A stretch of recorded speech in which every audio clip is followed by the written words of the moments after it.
Assalamualaikum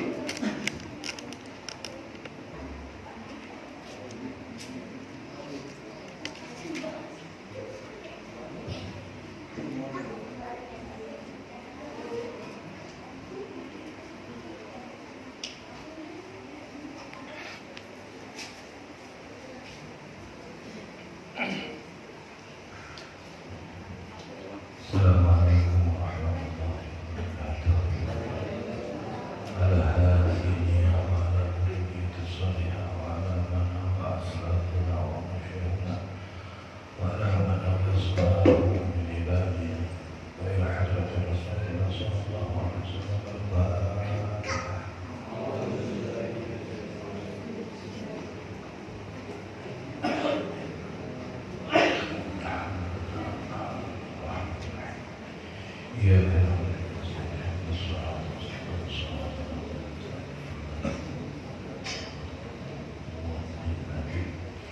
Bismillahirrahmanirrahim. Nawaitu ta'alluma wa ta'lima wa tadhakkura wa tadhkira wa naf'a wal intifa'a wal ifadata والاستفادة والحث على تمسك بكتاب الله وسنة رسول الله صلى الله عليه وسلم ودعاء إلى الهدى دلالة على الخير ابتغاء مرضات الله وقربه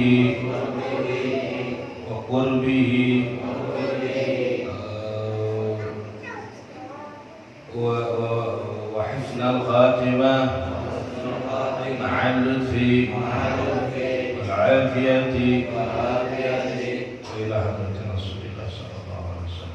الفاتحة. الحمد لله من الشيطان الرجيم. بسم الله الرحمن الرحيم. الحمد لله رب العالمين الرحمن الرحيم مالك يوم الدين إياك نعبد وإياك نستعين اهدنا الصراط المستقيم صراط الذين أنعمت عليهم غير المغضوب عليهم ولا الضالين. بسم الله والحمد لله والصلاة والسلام على رسول الله محمد بن عبد الله وعلى آله وصحبه ومن والاه. رب اشرح لي صدري ويسر لي أمري وارفع لي قدري واحلل عقدة من لساني وسدد لساني واهد قلبي بحق القرآن العظيم ورسول الكريم.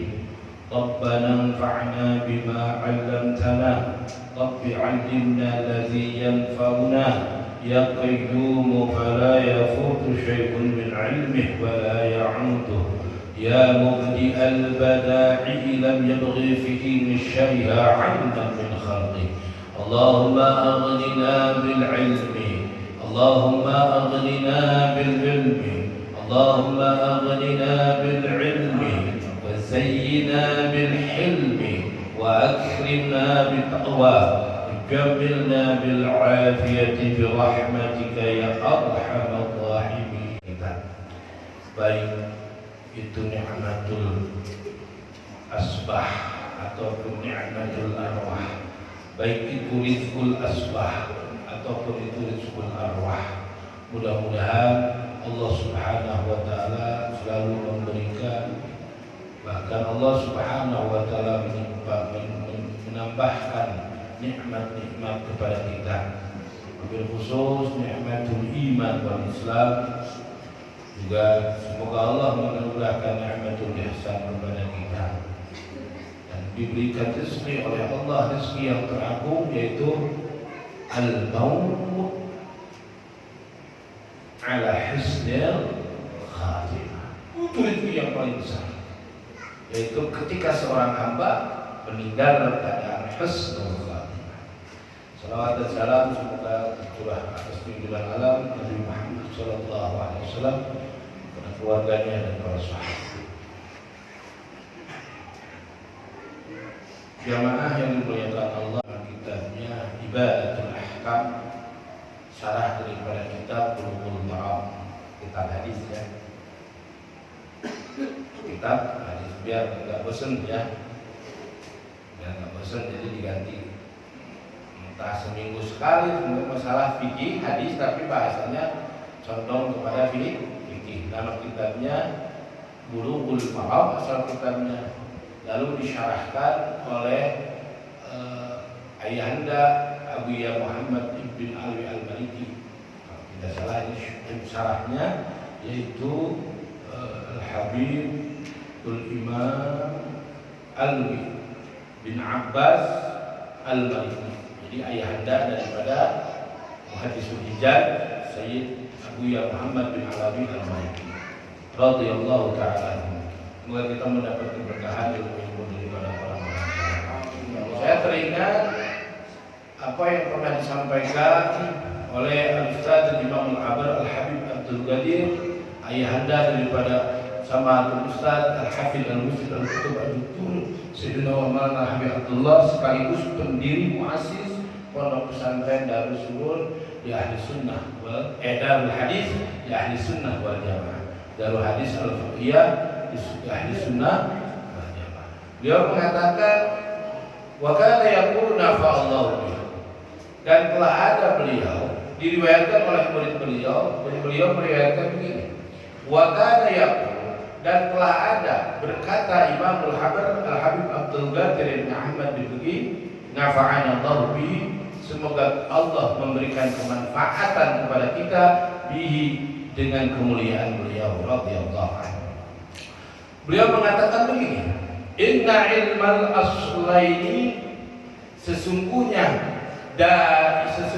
ilmu yang pokok, dua ilmu pokok, dua daripada asal ilmu. Ini nantinya jadi fikih, jadi apa, tapi pokoknya cuma dua. Kata beliau, inna ilmal aslaini al-kitabi wa sunnah. Sesungguhnya kitab yang asli, ilmu yang asli, ilmu yang pokok dari segala ilmu, sumber segala ilmu itu dua. Yang pertama al-kitabi, yakni aslinya itu yakni al-kitab, Quran. Yang pertama apa? Quran. Lalu yang kedua wasunnah. Apa itu sunnah? Hadis. Jadi pokok dari segala ilmu adalah Quran dan hadis. Jadi nanti terpecah menjadi fan-fan ilmu yang lain. Ilmu tauhid, ilmu fikih, ilmu qiraah dan lain-lain. Salihun li kulli zamanin. Kata beliau, kedua ilmu asli ini, Quran dan Sunnah ini akan selalu serasi di setiap waktu.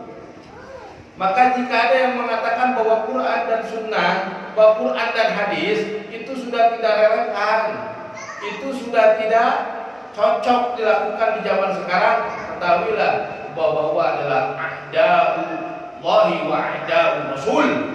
Orang yang mengatakan Quran dan hadis sudah tidak cocok pada zaman ini, ketahuilah sesungguhnya dia, walaupun dia itu gelarnya sampai 12 meter, gelarnya 12 meter saking banyaknya itu di depannya, walau ilmunya bagaikan lautan, pemahamannya bagaikan langit tinggi tidak bertepi, tetapi dia mengatakan demikian, ketahuilah bahwa dia sesungguhnya musuh Allah dan musuh Rasulullah.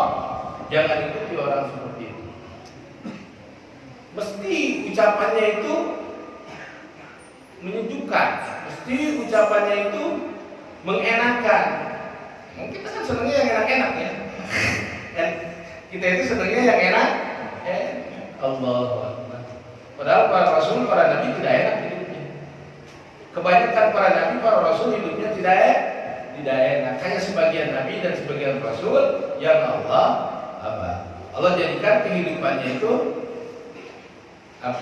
Nah, di dunianya kehidupannya itu enak. Tapi tujuannya untuk apa? Untuk menjadi contoh.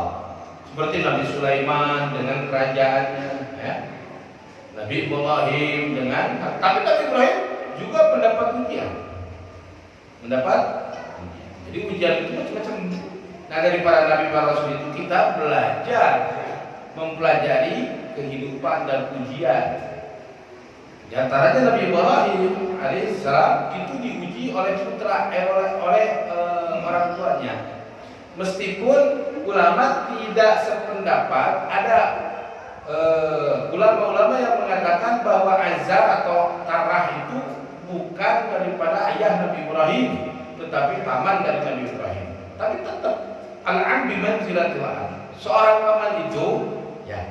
paman itu derajatnya sama dengan seorang ayah.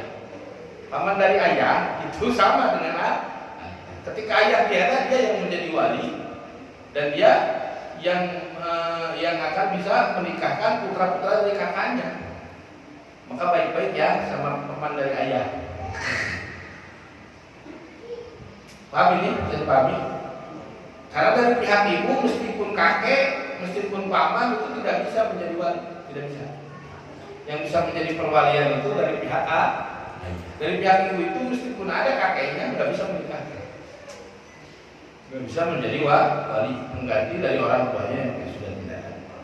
Wa makanin, di setiap tempat, di setiap zaman.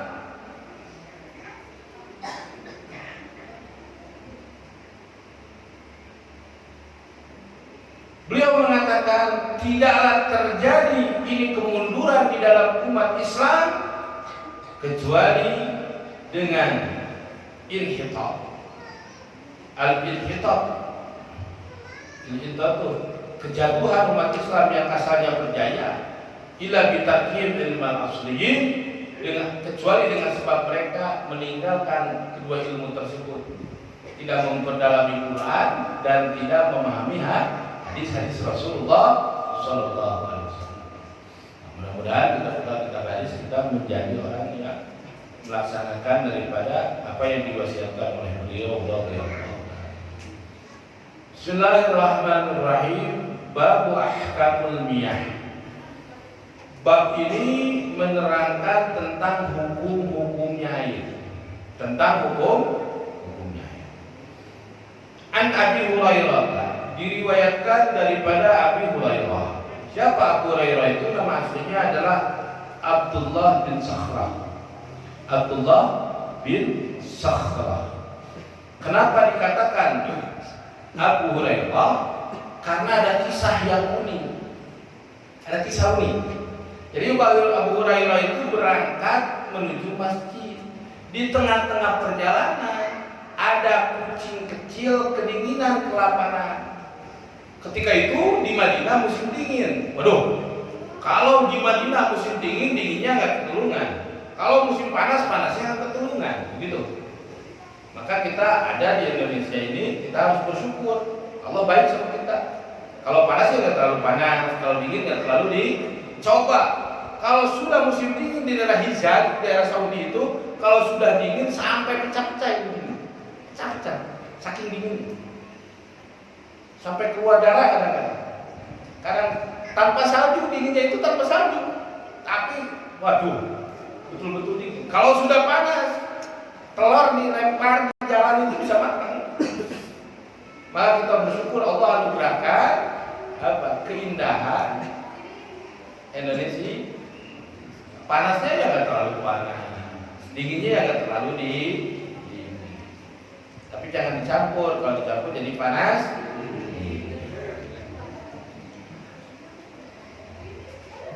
Cuma orang itu kan kurang bersyukur. Dikasih panas, ya Allah, kapan musim hujan? Dikasih hujan, ya Allah, hujan terus, kapan? Terus aja begitu. Itu tidak? Kata Allah, mending saya hujanin air. Kalau saya hujanin emas, kamu mati semua. Mau hujan emas, mau? Apalagi emasnya emas yang ini, seperti emas Medi, Masri, dilempar dari atas, gantinya air, hancur. Betul tidak? Masya Allah. An Abi Hurairah radhiyallahu anhu. Nama aslinya siapa? Abu Hurairah Abdullah bin Sakhra. Beliau itu mau jalan ke masjid, saking sayangnya beliau sama makhluk Allah, beliau melihat kucing yang kedinginan, diambillah sama beliau. Setelah diambil, dimasukkan ke jubah beliau, dimasukkan ke jubah beliau. Pas sampai masjid, selesai sholat itu kucing keluar dari jubahnya. Maka sahabat yang lain menjuluki Abu Hurairah. Abu Hurairah itu artinya ayah kucing kecil gitu. Jadi lakop Abu Hurairah itu lakop, bukan masjid. Seperti Sayyidina Abu Bakar, nama aslinya bukan Abu Bakar. Nama aslinya Abdullah bin Abi Hufafah. Nama asli Sayyidina Abu Bakar bukan Abu Bakar, Abdullah bin Abi Hufafah. Karena Sayyidina Abu Bakar punya anak gadis yang dinikahkan oleh Rasulullah, punya anak gadis, maka Abu Bakar digelari Abu Bakar. Jadi Abu Bakar itu ayahnya gadis. Jadi dalam bahasa itu banyak yang namanya lakop, bukan nama asli.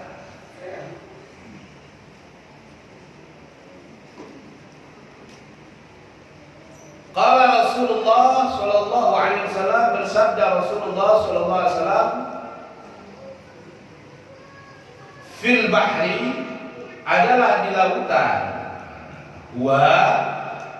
bahwa lautan itu at-tahuru ma'u, yang suci lagi mensucikan airnya, al-hillu mayitatuhu, yang halal. Jadi apapun bangkai yang ada di lautan itu boleh dimakan, kecuali kapal selam itu nggak boleh. Ya, semua yang mengambang di lautan asal dia berupa makhluk, mesti rupanya itu seperti apa? Seperti putri duyung itu boleh dimakan, karena dia jenisnya jenis makhluk lah. Jadi tidak ada yang haram di laut itu, tidak ada yang haram. Tidak ada, semuanya kecuali bangkai kapal, tuh nggak boleh dimakan. Ya, bangkai kapal nggak boleh dimakan. Akhrajahu mengeluarkan kepada hadis tersebut siapa? Al-Arba'atu, imam yang 4. Wa Ibnu Abi Syaibah, dan Imam Ibnu Abi Syaibah, wa lafalahu, dan lafal ini yaitu dari Imam Ibnu Abi Syaibah, wa Ibnu Huzaimah, lalu Imam Ibnu Huzaimah ini masya Allah ahli hadis semua, wa Tirmidzi, dan Imam Tirmidzi atau Imam Tirmidzi. Biasanya orang baca Tirmidzi atau Tirmidzi sama-sama aja. Rawahu Malik wa Syafi'i wa Ahmad, meriwayatkan kepada hadis ini Imam Malik, Imam Syafi'i, dan Imam Ahmad bin Hanbal. Jadi keempat madhab ini, 3 imam madhab meriwayatkan hadis ini. Imam Malik, Imam Syafi'i, dan Imam Ahmad bin Hanbal. Jadi ketiga ini ada hubungan guru dan murid tiga. Imam Syafi'i muridnya Imam Malik, Imam Syafi'i muridnya Imam Ahmad murid Imam Syafi'i. Di dalam fikih, tetapi kalau di dalam riwayatul hadis justru Imam Syafi'i banyak ngambil hadis daripada Imam Ahmad. Itulah ulama. Jadi ulama itu masing-masing mengaku kelebihan yang lain, tidak mengaku kelebihan diri sendiri. Itulah para ulama. Ciri-ciri ulama itu seperti itu. Jadi apa yang kita bisa ambil pelajaran dari hadis ini? Coba kita tabarukan, kita baca hadisnya biar kita termasuk orang yang membaca yang ihya ul hadis Rasulullah. Mari kita baca. Bil bahri wa at-tahuru ma'u al-hillu mayyitatu wa bil bahri. Ini nggak ada yang bawa pulpen, nggak ada yang bawa buku. Saya kira orang cerdas semua begitu. Saya kira orangnya yang bisa nangkep langsung diingat. Mas Bedi barangkali ingat?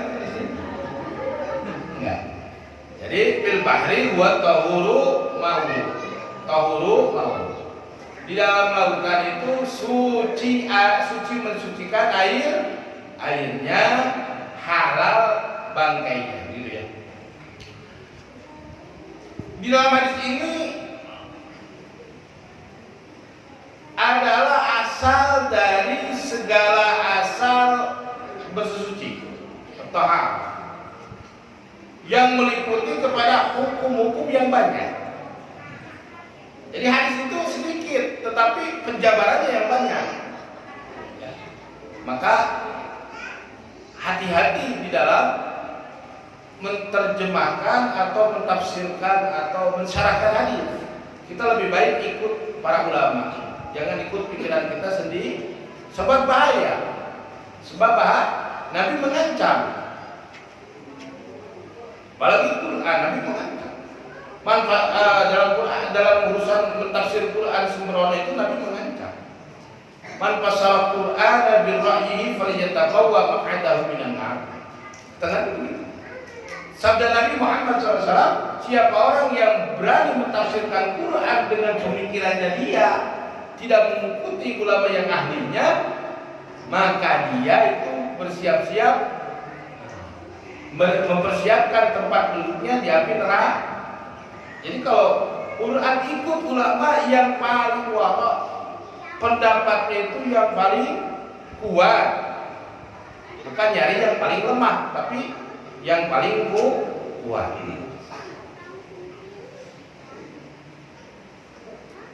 Dan banyak di dalam hadis ini terdapat kaidah-kaidah yang penting. Di antaranya diketahui bahwa di dalam air itu, di dalam lautan itu ada hayawan yang mati, yang jadi mayit. Seandainya itu hayawan darat, dia tanpa disembelih walaupun makulul lahmi, dagingnya bisa dimakan, tapi tanpa penyembelihan dia itu tetap jadi bangkai, najis hukumnya. Kalau dia binatang hayawan darat. Yang boleh dimakan pun kalau tanpa disembelih dengan penyembelihan syariah, maka hukumnya menjadi bangkai. Apalagi lintah darat, itu binatang darat yang pasti menjadi najis bangkainya. Alhamdulillah ini. Lalu Rasul memberitahukan dengan hadis tersebut, sesungguhnya di dalam hukum ini jenis daripada mayit, daripada bangkai yang ada di lautan berbeda dengan bangkai-bangkai yang berada di daratan. Tujuannya apa? Agar sahabat tidak menjadi bingung, tidak menjadi bingung. Dan sahabat tidak menyangka bahwa air lautan itu najis, maka dijelaskan oleh Rasulullah SAW dengan sebab adanya bangkai-bangkai yang mengambang di lautan, maka air laut tidak menjadi najis, tidak menjadi.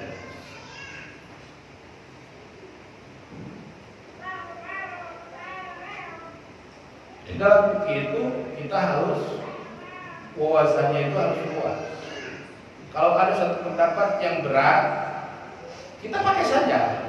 Saya mau lebih berat, biar saya ini terlatih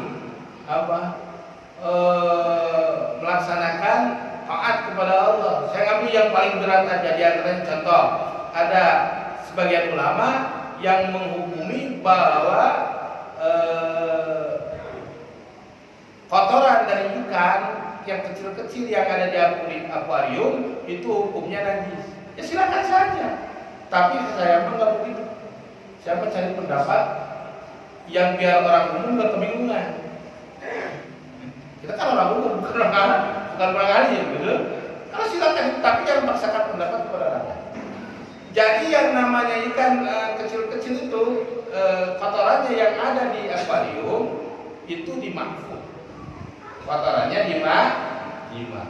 Adapun yang pendapat najis ya silahkan, itu pun benar. Saya tidak berani menyalahkan. Tetapi banyak pilihan pendapat. Silakan. Oh saya ingin yang terberat, monggo saja, monggo, nggak masalah. Tetapi kalau menyerang orang lain yang tidak sependapat dengan dia, berarti dia bukan ahli fikih. Dia bukan ahli fikih, bukan. Karena ahli fikih itu tahu bahwa fikih itu berbeda, harus siap menerima perbedaan. Selaginya itu ada pendapat yang didukung oleh ulama. Nah, gitu. Itu namanya fuqaha. Namanya fuqaha. Begitu nggak mesti harus serasi, harus seragam. Yang penting seseorang mengerjakannya itu atas dasar satu dalil yang jelas pengambilannya dari mana. Makanya dalam fikih itu, dalam Syafi'i aja pendapat yang harus diikuti mana? Yang terkuat. Pilihan yang lain yang didukung oleh ulama yang lain, yang terbanyak ulama mendukung. Lalu pendapat Al-Imam Nawawi, lalu pendapat Al-Imam Ar-Rafi'i, lalu pendapat ulama yang paling cerdas, lalu pendapat ulama yang paling itu semuanya benar, itu kan pilihan. Jadi kalau kita mau mengambil kaul yang i'timad, yang mu'tamad, jangan sampai itu terjadi perpecahan. Bahaya kalau terjadi perpecahan. Bahaya. Jadi fikih itu bukan untuk saling menyerang. Saya selama ini belajar fikih tidak mau akur itu, Imam Nawawi sama Imam Rafi'i tidak mau akur, diikutin ke bawahnya oleh Imam Ibnu Hajar dan Imam Romli. Kadang-kadang akur, banyaknya enggak. Nah, jadi perbedaan fikih, perbedaan dalam sudut pandang fikih itu sudah dicontohkan oleh ulama-ulama terdahulu. Tapi kenapa kita nggak bisa menerima perbedaan, merasa kita yang paling benar? Kalau fikih itu begini, hukum fikih itu, seandainya kita benar, orang lain mungkin benar. Bukan kita benar, orang lain salah. Siapa yang sering makan sambal? Cinten sing dahar sambal. Sambalnya nganggo terasi siapa? Kalau yang menghukumi najis terasi, jangan coba-coba makan sambal pakai terasi. Jangan tape. Sudah makan pakai terasi, dicuci. Kata saya, kenapa kamu cuci tangan kamu? Udah makan terasi tadi. Kenapa kalau tahu najis kamu masukin ke perut kamu? Kan namanya ini go.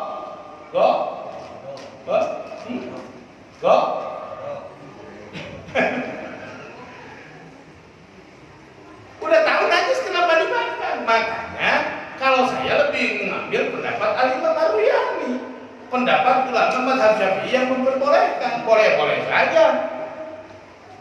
Jangankan apa? Jangankan yang jelas-jelas udang itu binatang lautan, binatang air, binatang darat pun kalau mau silahkan. Cuma saya nggak mau. Setiap binatang yang dimakan dagingnya itu suci kotorannya. Barangkali mau sukro. Itu ada pendapat lah. Jangan sampai kita itu nggak jelas. Kalau kita menghukumi itu yakin najis, ya sudah jangan disentuh, jangan dimakan. Kalau kita nyentuh, kita makan, berarti kita itu tara'u bil hukmi. Kita mempermainkan, wah sudah saya mau mengambil yang najis saja. Karena saya beranggapan bahwa terasi itu najis dan di terasi itu ada kotoran di kepala udang, lalu udangnya itu tidak dibelai dulu. Siapa yang sanggup belai udang kecil-kecil? Nah, paham ya? Maka kalau yang memahami bahwa itu najis, silakan Anda berpaham najis dan Anda jangan pernah sentuh itu barang. Karena kalau Anda berpendapat itu najis, kena mulut Anda menjadi najis, kena tangan Anda menjadi najis, kena tempatnya menjadi najis, kena baju menjadi najis, kena badan menjadi najis. Apalagi jangan sampai dekat-dekat ke masjid, nantinya hukumnya menajiskan mas. Kalau saya nggak ngambil yang itu, saya nggak mau ngambil yang itu, berat. Kayak pindang, makan pindang. Gak mau makan pindang, kenapa? Najis. Kalau mau dimakan, dicuci dulu. Ya tetap kan najisnya udah masuk ke daging. Jadi itu nyusahin. Saya pernah nanya sama Abu Ya radhiyallahu anhu, dia begini, fikih itu banyak pilihan. Namun siapa betul lah bawa namanya. Jadi kalau senang makan aja udah, nggak usah berdebat. Yang menghubungin aja ya silakan saja, berarti dia rugi nggak makan. Nah, berarti dia rugi nggak makan sambal. Wah, sambal terasi paling enak, ngembul sambal terasi, makannya pakai nasi panas. Biar lauknya nggak ada apa-apa, cuman rendang saja, insya Allah enak dinikmati. Betul tidak? Enjoy kalau ibadah itu. Serem-seremin, jadi sulit semua. Kayak serem. Segala nggak boleh. Yang sudah jelas nggak boleh itu babi, sudah, yang deketi. Kalau itu sudah tidak ada perbedaan. Adapun selain itu silakan. Yang punya pendapat itu silakan, tapi tidak boleh memaksakan pendapatnya terhadap orang lain, karena itu namanya khilaf. Ada yang lain khilaf sunnah, ada yang khilaf sunnah apa pokok. Kalau khilaf bahasa Arab itu artinya perbedaan pendapat, khilaf aqwalil ulama. Dan hadis itu juga sebetulnya menjadi jawaban atas satu pertanyaan. Jadi ada sahabat yang bertanya kepada Nabi. Pertanyaan seperti ini, wahai Rasulullah SAW, sesungguhnya kami itu narkabul bahra. Kami menunggangi laut, artinya kami mengambah. Kami mengarungi. Narkab di sini bukan artinya seperti naik kendaraan, berarti narkabul bahra itu artinya. Nah, ini itu dalam bahasa Arab itu jangan sembarangan ngerti. Narkab di sini bukan artinya saya menunggangi laut, tidak. Narkabul bahra di sini pengertiannya bukan menunggangi, tapi apa? Tadi apa? Mengarungi lautan. Jelas pakai kapal. Orang mengarungi lautan tanpa pakai kapal, yaitu namanya bunuh diri. Itu sesuai dengan yang disampaikan oleh Sayyidina Abu Bakar radhiyallahu anhu, man dakhala al-qabra bila jadi, kaman raqiban nahar, kaman raqibal bahra bila safinatin. Orang yang masuk kubur tanpa ada bekal, maka dia itu bagaikan masuk ke lautan tanpa pakai perahu. Insya Allah sampai ditemukan oleh pencari mayat. Betul tidak? Allah. Jadi mereka bertanya kepada Rasulullah SAW, bisa dimengerti keterangannya, bisa dimengerti ya, bisa dipahami ya. Ibu bisa dipahami, ibu paham ya.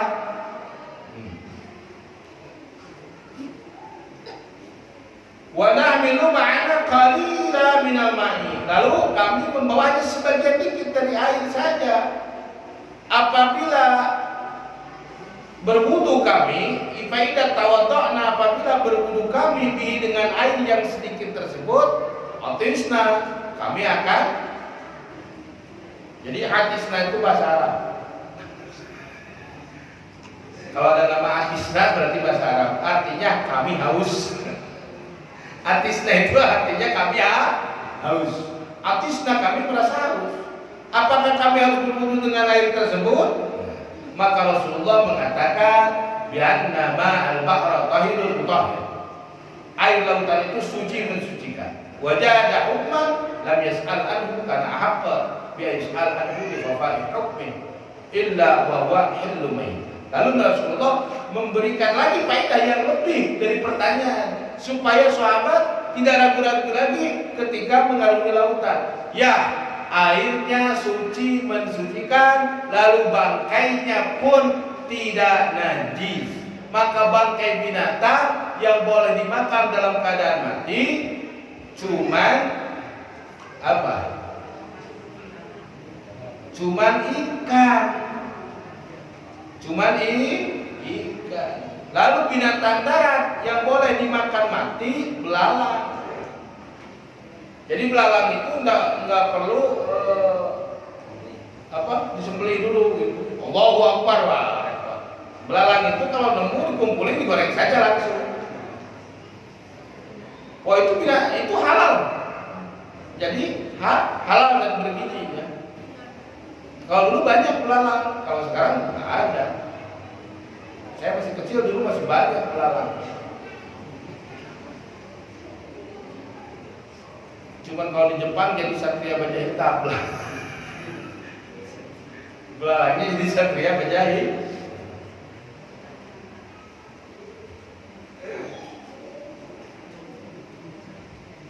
Nah, kita sering mendengar di dalam pengertian penerangan-penerangan itu tentang yang dinamakan kitab.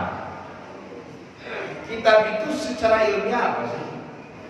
Sebetulnya secara bahasa kitab itu sesuatu yang bertumpuk dan berkumpul. Nah, itu lagi. Secara bahasa Arab, kitab itu sesuatu yang berkumpul dan bertumpuk. Lalu ada istilah ilmiah yaitu nama bagi jumlah dari masalah-masalah ilmu yang meliputi kepada bab-bab dan pasal-pasal dan masalah-masalah pada umumnya. Jadi yang dikatakan kitab itu isinya apa sih kitab itu? Kitab itu isinya apa? Nah, isinya masalah-masalah ilmu, isinya bab-bab tentang ilmu, isinya pasal-pasal tentang ilmu dan masalah-masalah yang dikaji, yang dibahas di dalam itu kitab. Itu namanya kitab. Paham ya? Lalu tadi kita mendengar kata-kata at-taharah. Apa itu at-taharah? Bersuci.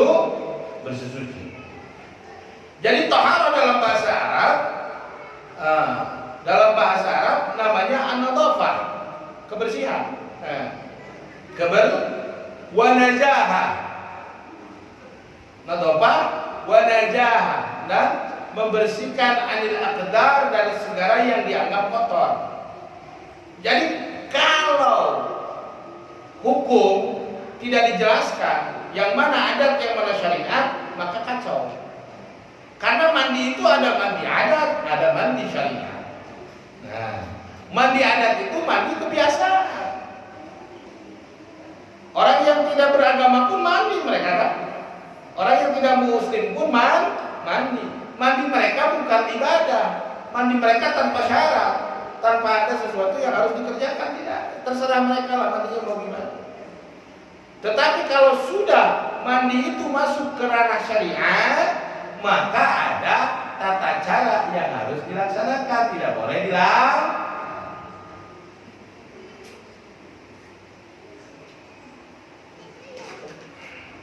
Lalu secara istilah ilmiahnya apa? Apa itu taharah? Sifat yang bangsa hukum, yang mewajibkan itu sifat yang bangsa hukum, irtifa al-hadis wa ijalatul khabas. Apa itu taharah di dalam istilah? Repot masalah. Jadi maaf ya, di kita itu kurang ilmiah. Kalau ngaji itu kita ya itu saja, ilmiahnya nggak pernah dikaji. Itu yang menjadi repot. Apalagi di dalam ilmu sedikit sekali yang berani mengkaji ilmu Masya Allah. Jadi kita jangan anti ya. Oh saya nggak buat saya mah nggak cukup ngaji hadis. Kita kan bukan ngaji, kita itu membaca karya ulama beliau yang menerangkan kepada kita. Jadi apa itu toharah di dalam istilah ilmu fikih? Toharah itu yaitu sifat dari suatu hukum yang mewajibkan terangkatnya hadas dan hilangnya kotoran. Itu namanya.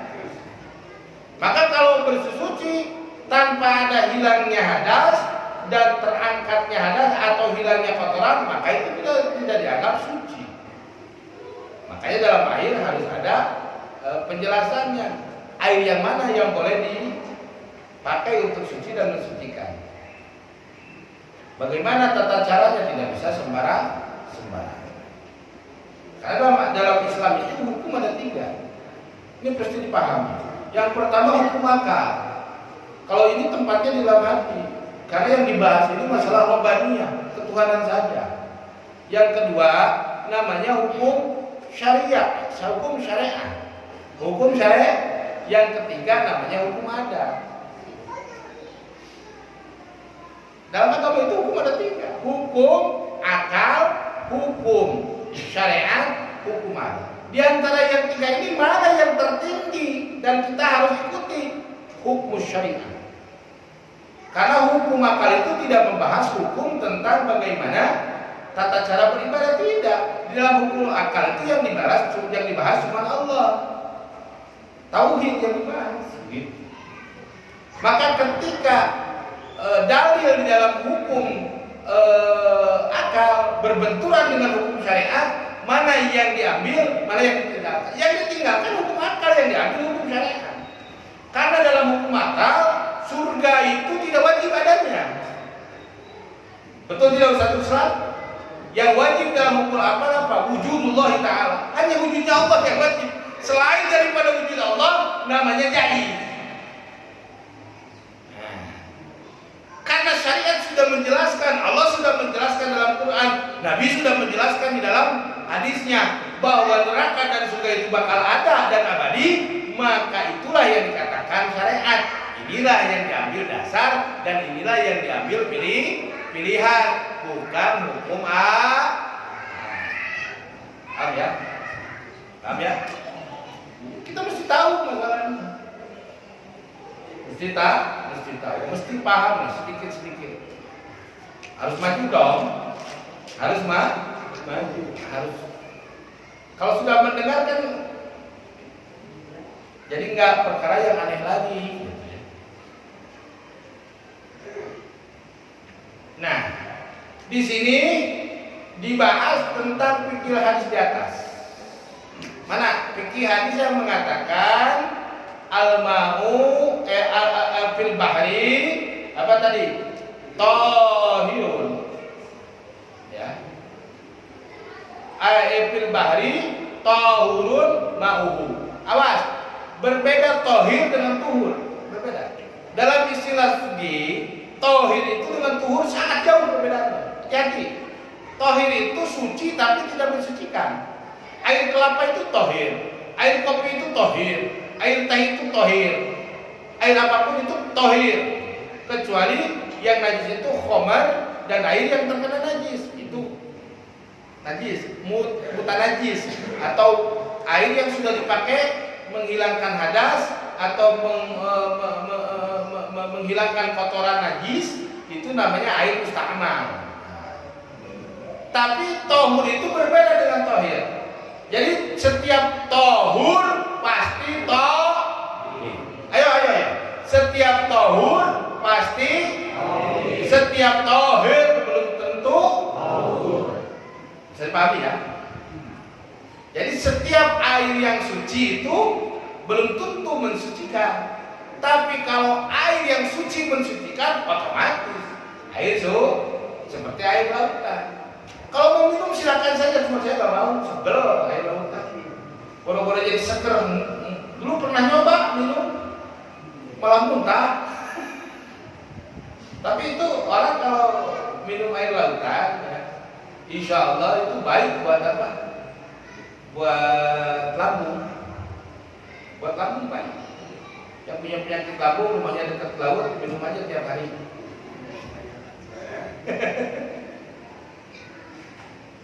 Jadi fikih hadis, kita pelajari fikih hadisnya. Dari hadis tadi yang dikatakan, yang pertama apa? Yang tersirat daripada yang diterangkan oleh Nabi Muhammad di dalam hadis tadi, yang mengatakan beliau fil bahri apa? Tahurun ma'uhu hillun maitatu. Karena ini jawaban, sebetulnya hadis ini jawaban dari pertanyaan yang sebelumnya. Dari pertanyaan nahnu narkabul bahr. Nah, mesti ketahui juga ada istilah di dalam ilmu fikih, lautan itu walaupun lautan itu mesti asin atau sedikit pahit, tetapi ulama fikih pun menganggap setiap air yang berkumpul lebih dari dua kula itu dikatakan lautan. Menurut ilmu fikih. jadi lautan berarti Anda memakan ikan darat, berarti Anda memakan sesuatu yang tidak ada dasar dalilnya. Berhubung balong juga termasuk al-bahru di dalam fikih, maka kita itu makan air laut, tapi lautnya laut kecil. Namanya namanya apa? Bahwa bahar itu adalah air yang berkumpul lebih dari 20. Itu menurut pendapat para ulama. Mesti paham? Di dalam hadis ini yutlabu miman jahila syai'an ayyas'ala anhu ahlal ilmu. Hadis ini menunjukkan satu motivasi dari junjungan Nabi Muhammad SAW menuntut seseorang yang tidak mengetahui agar dia bertanya kepada ahli ilmu. Karena kalau tidak bertanya, kapan dia ngertinya? Sementara ibadah itu terus menerus. Kalau semakin tidak tahu, semakin tidak tahu, dia tidak yakin dengan kebenaran yang dia jalani, otomatis semakin hari, dia semakin timbul keraguan apakah yang saya laksanakan itu sudah betul atau tidak. Akan timbul syak nanti. Maka jangan malu-malu di dalam urusan beragama. Mas'al ahla dzikri in kuntum la ta'lamun. Sayyidina Ali ditanya, wahai Sayyidina Ali karamallahu wajhah, bimada wajadtumul ilma? Bimada wajadtal ilma? Dengan apa engkau mendapat ilmu yang sebanyak itu? Sehingga Rasul mengatakan engkau itu adalah pintu daripada kotanya ilmu. Sayyidina Ali jawaban cuma dua. Bil lisan saulin. Aku memiliki lisan yang aku manfaatkan lisan itu untuk bertanya. Wa qalbin aqulin. Lalu aku memiliki otak yang otak itu aku pakai untuk berpikir mengenai hal-hal yang ya. Jadi dalam ilmu itu hanya dua. Makanya setiap ulama kadang-kadang tidak mengerti hukum itu, masya Allah. Beliau betul-betul ditahanannya itu betul-betul.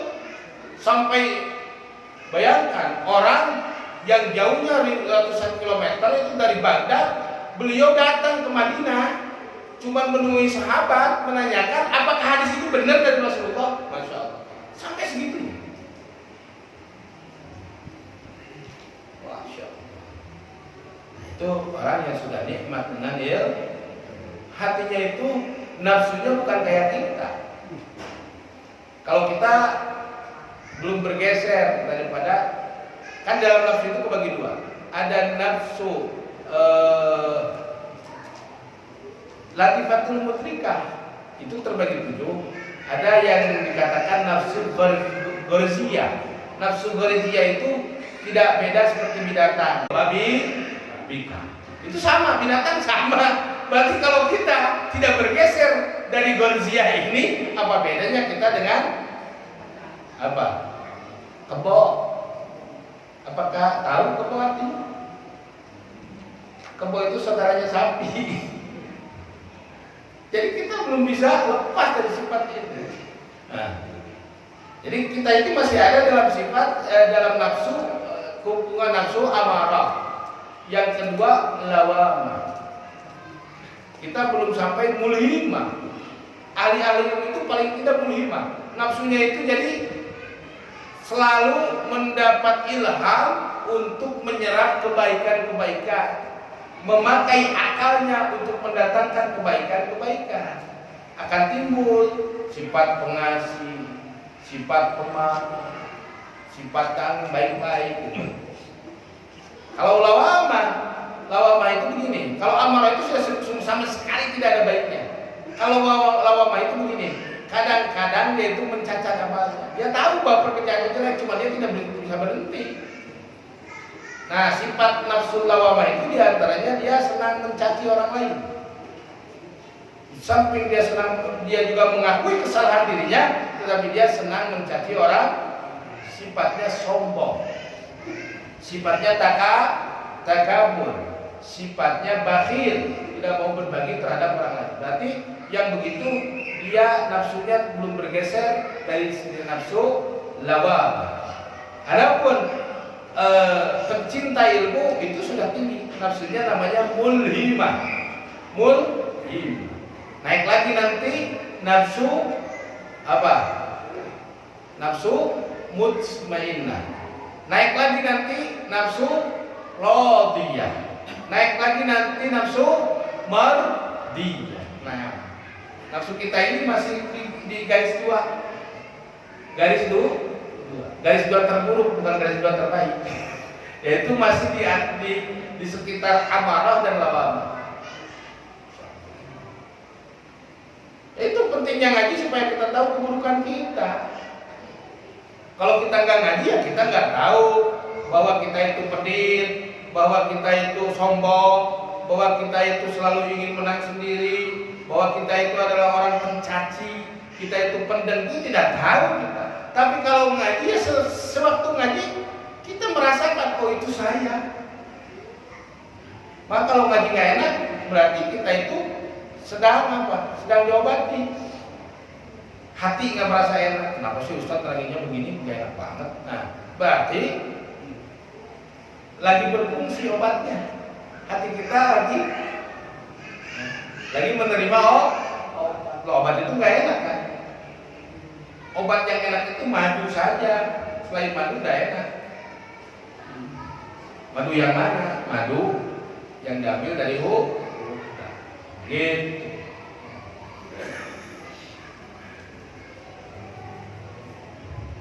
Lalu yang kedua, apa yang kita ambil pelajaran dari hadis ini? Zawazul rukubil bahri, diperbolehkannya kita untuk apa tadi namanya? Kata kalau bahasa Sundanya namanya ngambah. Kalau bahasa Indonesia apa tadi? Mengarungi. Mengarungi itu bukan mengarungi bahasa Sunda. Ngarungan bukan. Mengarungi itu mengelilingi atau berada di atas laut. Boleh saja seseorang itu menaiki kapal di lautan bukan hanya tujuannya ibadah saja. Karena sebetulnya pertanyaan ini bukan pertanyaan orang yang mau berangkat perang, bukan, mau jihad atau dia mau menyebarkan agama, bukan. Jadi hadis ini ditanyakan oleh para sahabat yang mau mancing, mancing gitu, yang mau jadi para sahabat nggak ada yang namanya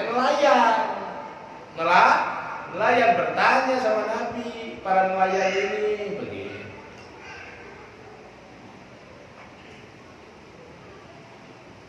Lalu yang ketiga, apa yang kita ambil pelajarannya? Di situ ada ketakutan haus. Jadi ketika takut haus diperbolehkanlah meninggalkan memakai air yang disiapkan untuk minum di dalam bersuci karena ada ikrar tersebut. Jadi kita jangan bodoh. Kalau kita tersesat, air itu bukan dipakai wudhu, pakai minum untuk kita diawet-awet. Adapun sholatnya berarti pakai tayamum dia. Kalau dia tidak menemukan air cuma sebotol, dipakai sholat sudah 5 waktu ya habis. Ya, air itu berarti diawet-awet untuk mempertahankan. Mempertahankan apa? Mempertahankan ruhnya biar gak lepas.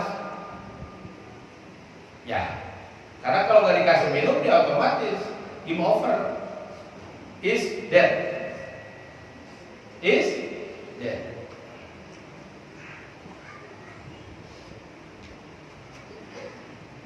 Lalu dalam hadis tersebut, kalau orang Jawa kan semuanya iwak sapi, iwak ayam, iwak tempe, sego pecel, iwak tempe, kan gitu kan?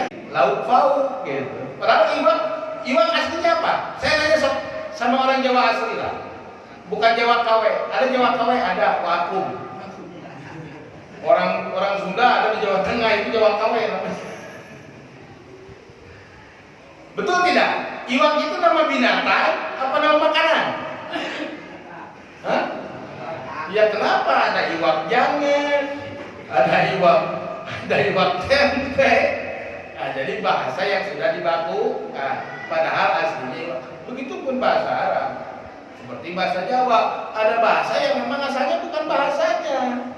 Ada bahasa yang memang asalnya bukan bahasanya, cuma sudah dibakukan menjadi bahasa tersebut. Seperti orang yang baik dikatakan as-shalih. Sebetulnya soleh itu bukan tidak ada hubungannya dengan kebaikan. Kenapa? Jadi orang soleh dikatakan orang baik, karena soleh itu asal katanya solaha, orang yang selalu memperbaiki, orang yang selalu membenarkan apa yang kurang dari dirinya. Maka soleh itu sebetulnya adalah orang yang selalu memperbaiki dirinya. Maka dalam bahasa Arab soleh juga bisa diartikan layak, artinya layak. Nah, maka di kita itu kekurangan itu. Dalam lugah pun banyak kekurangan. Jadi lugah itu mesti begitu-begitu saja.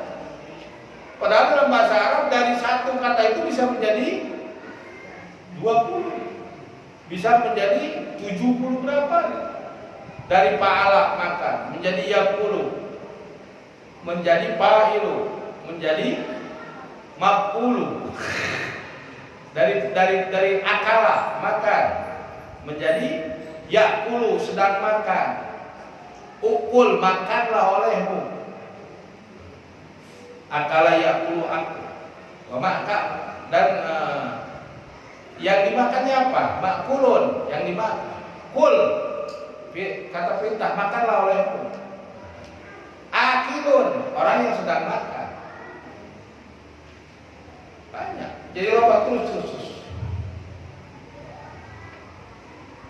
Dari satu kalimat aja perpecahannya banyak.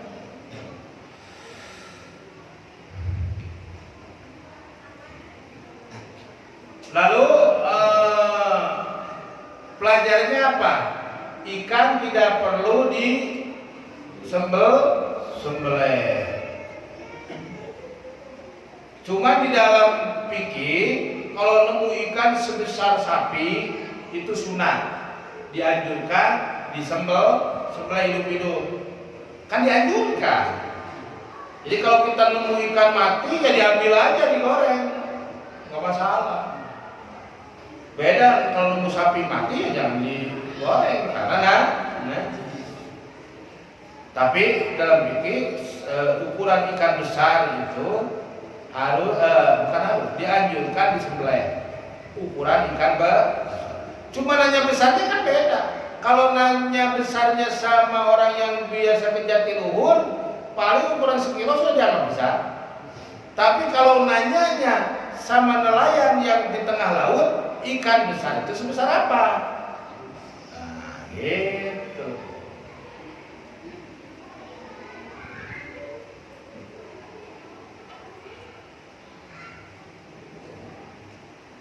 Jadi di sini juga boleh seseorang, jangan heran kalau ada orang alim menanyakan perkara yang itu dijawab dibonusin sama dia jawabannya, itu jangan heran. Nabi pun begitu.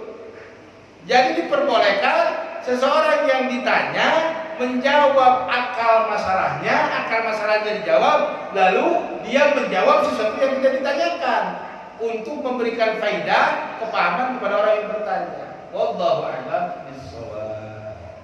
Mudah-mudahan ilmu yang kita pelajari bisa bermanfaat. Ini hadis ini diriwayatkan oleh Abdurrahman bin Sahar al-Yamani, Abdurrahman al-Yamani ad-Dusi. Jadi beliau itu bernama Abdurrahman al-Yamani, bergelar Abu Hurairah. Beliau Islam di tahun ke-7. Beliau Islam di tahun ke-7. Jadi Abu Hurairah itu Islamnya tahun ke-7 setelah Nabi setelah Nabi hijrah ke Madinah.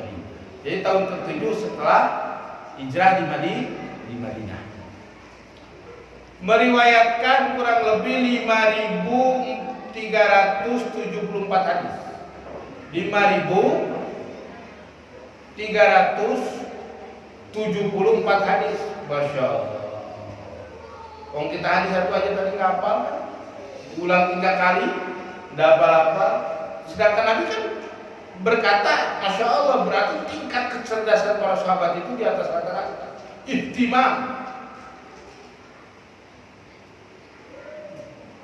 Beliau meninggal pada tahun 45 setelah hijrahnya Nabi. Umur beliau waktu meninggal 78 tahun, termasuk sahabat yang panjang umur. Makam beliau ada di Madinah. Kalau dulu kita bisa jarang tahu makamnya di mana, sekarang nggak bisa karena ditutup sama orang-orang kerajaan. Yang mana Saudi itu pahamnya pakemnya itu tidak sama dengan kita. Mereka itu punya pakemnya namanya pengakuan mereka itu salafi, dan mereka itu menghindari hal-hal takut musyrik, katanya takut menyembah kuburan hingga disamarkan kuburan sahabat dengan kuburan copet pun sama di sana. Iya, kuburan sahabat dengan kuburan orang yang dihukum mati itu sama di sana, tidak ada bedanya. Kuburan ulama sama kuburan penjahat sama di sana, nggak ada bedanya. Masya Allah, kita bersyukur di Indonesia bermadhab Ahlus Sunnah wal Jamaah. Kita masih bisa berziarah kepada orang-orang saleh, bertabaruk kepada mereka, karena jelas ada makam-makam mereka di sini. Termasuk di Afghanistan. Di Afghanistan itu madhabnya bukan seperti di Saudi, bukan. Afghanistan itu seperti kita, makam para wali masih ada, bertawasul kepada Nabi juga jalan, maulid juga di sana ramai. Jadi kita jangan mau diadu domba oleh pihak-pihak yang tidak senang kepada kebangkitan Islam. Saudara kita di Afghanistan itu bukan Wahabi, bukan Wahabi. Saya kasih tahu, bukan Wahabi. Umumnya masyarakat umum di sana itu madhabnya madhab Hanafi fikihnya. Kalau tauhidnya mereka bertauhid Maturidiyah. Kalau thariqahnya tasawufnya mereka sebagian Naqsabandiyah, sebagian Qadiriyah, sebagian Alawiyah, sebagian Sadiriyah, sebagian Satariyah. Sama seperti Indonesia, banyak thariqah di sana. Jadi jangan mau kita dibohong-bohongi hingga kita benci sama saudara kita yang berjuang untuk negerinya. Betul tidak? Jadi awas, hati-hati.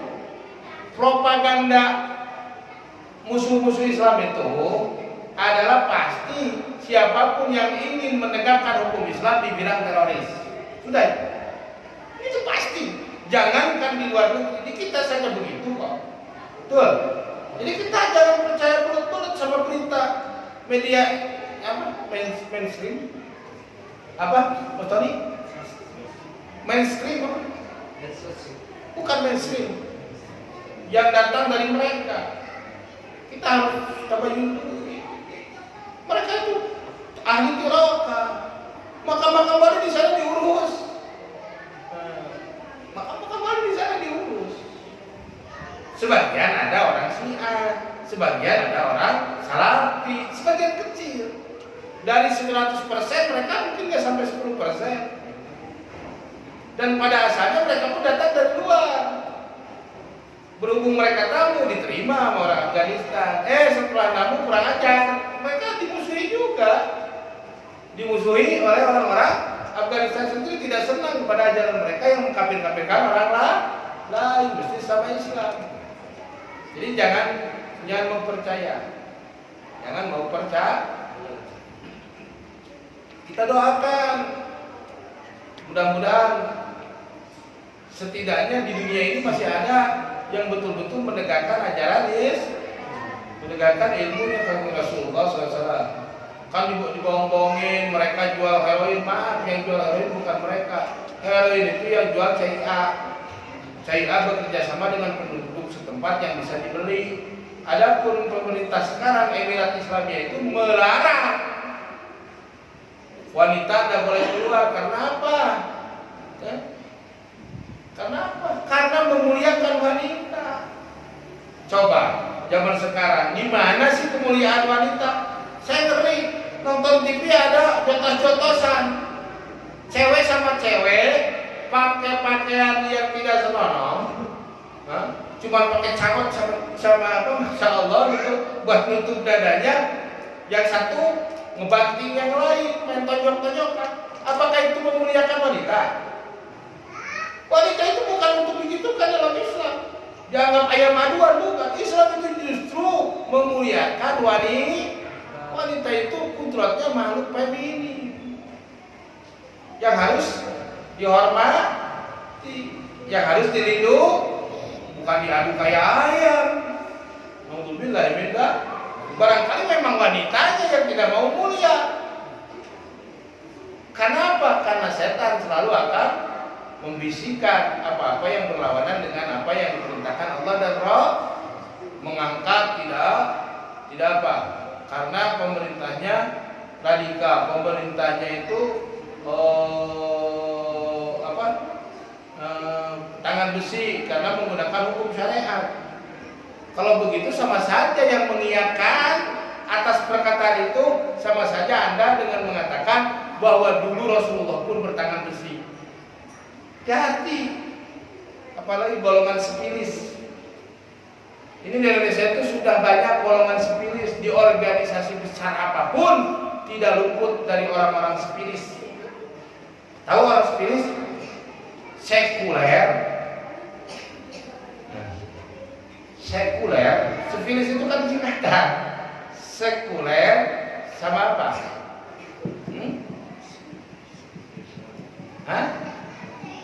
Sepilis itu golongan sekuler dan liberalis. V-nya itu apa? Pluralis dan liberalis. Ini nggak ada yang kosong.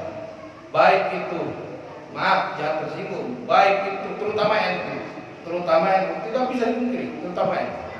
Muhammadiyah pun sama, Al-Wasliyah pun sama. Banyak orang-orang yang berpaham itu bertengger di kepengurusan organisasi besar di Indonesia. Maka kita mengikuti aja lah, ikuti alwi aja yang sudah jelas, nasabnya sudah jelas, ilmunya sudah jelas. Bingung sekarang, zaman subhat, yang mana tadinya organisasi itu untuk menguatkan Islam, pada bukti coba apa-apaan bikin terowongan dari masjid ke gereja, apa-apaan. Toleransi itu bukan seperti itu. Toleransi itu Nabi Dawud meninggalkan mereka untuk beribadah, kita tidak mengganggu mereka di dalam ibadah mereka. Itulah dasar toleransi. Betul tidak? Jangan berlebihan. Nanti takut-takut nanti kalau digitukan terus nanti pendeta bisa jadi imam di masjid. Pak Kiai bisa khutbah di gereja nanti. Khutbahnya khutbah misa, menerangkan tentang agama. Jadi campur-campur yang begitu. Namanya campur aduk, campur sari enak. Campur sari itu enak. Kalau campur agama, wah masya Allah, bikin enak. Kalau orang yang tahu agama, bikin enak kedengarannya. Masya Allah, naudzubillah min. Ini zaman fitnah. Nah, mudah-mudahan dengan kita banyak mengkaji nasihat daripada orang-orang saleh, nasihat daripada ulama-ulama yang lurus, ulama-ulama yang ada kaitan dengan Rasulullah Sallallahu Alaihi Wasallam, kuat kaitannya, itikadnya kuat, baik secara hasbat atau ilman atau nasabat, maka itu harus kita ikuti. Ya, mudah-mudahan kita diselamatkan oleh Allah SWT. Sebelum saya tutup, barangkali ada pertanyaan, Mas Medi.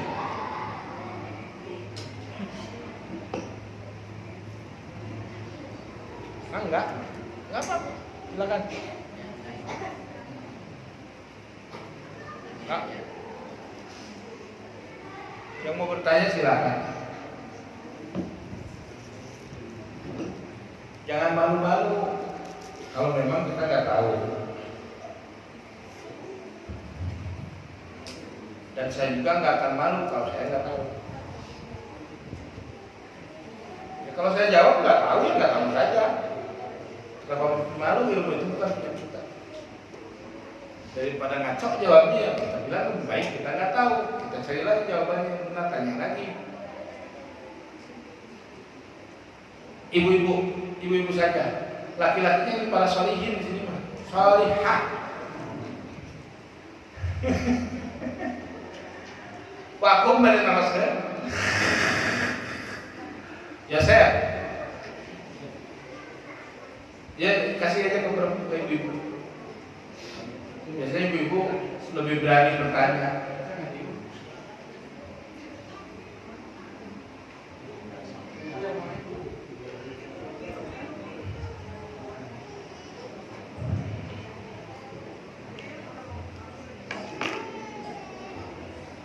Assalamualaikum warahmatullahi wabarakatuh. Waalaikumsalam warahmatullahi wabarakatuh. Siapa namanya?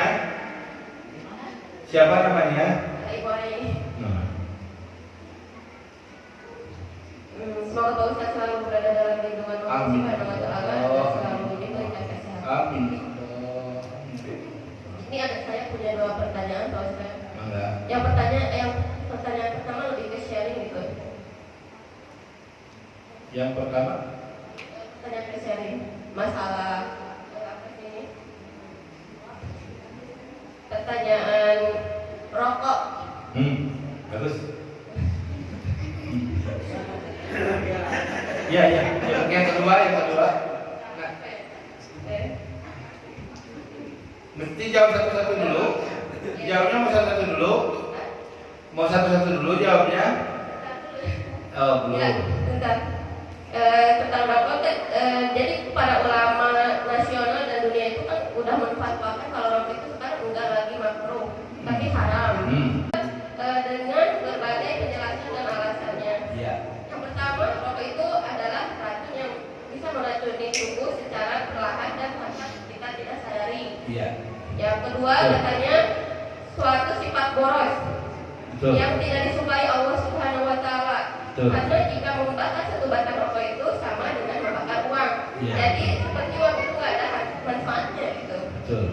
Yang ketiga, selain merugikan diri sendiri juga bisa berdampak buruk bagi orang lain karena asap yang ditimbulkannya.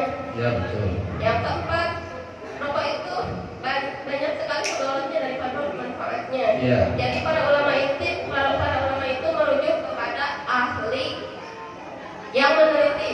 Ya. Sudah itu? Di sini pertanyaan saya, bagaimana jika seseorang mengabaikan urut tersebut? Iya.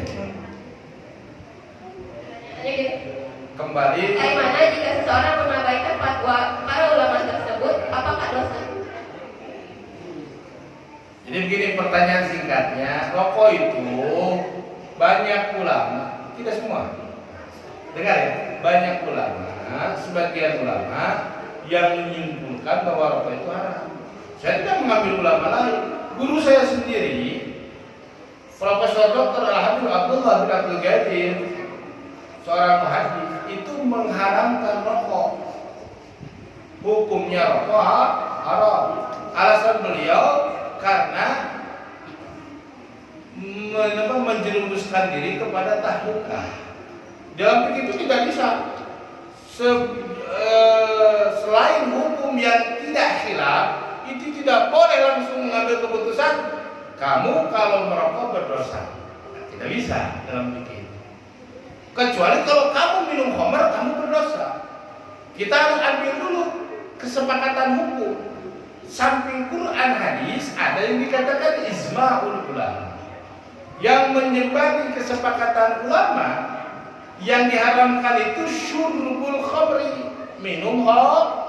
Itu tidak ada ulama yang berbeda pendapat, betul tidak? Pahami dulu, betul tidak?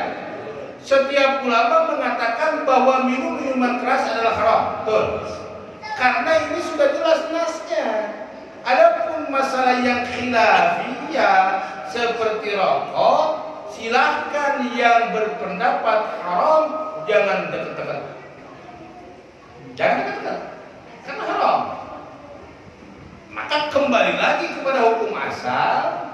Hukum itu terbagi 5. Ada wajib,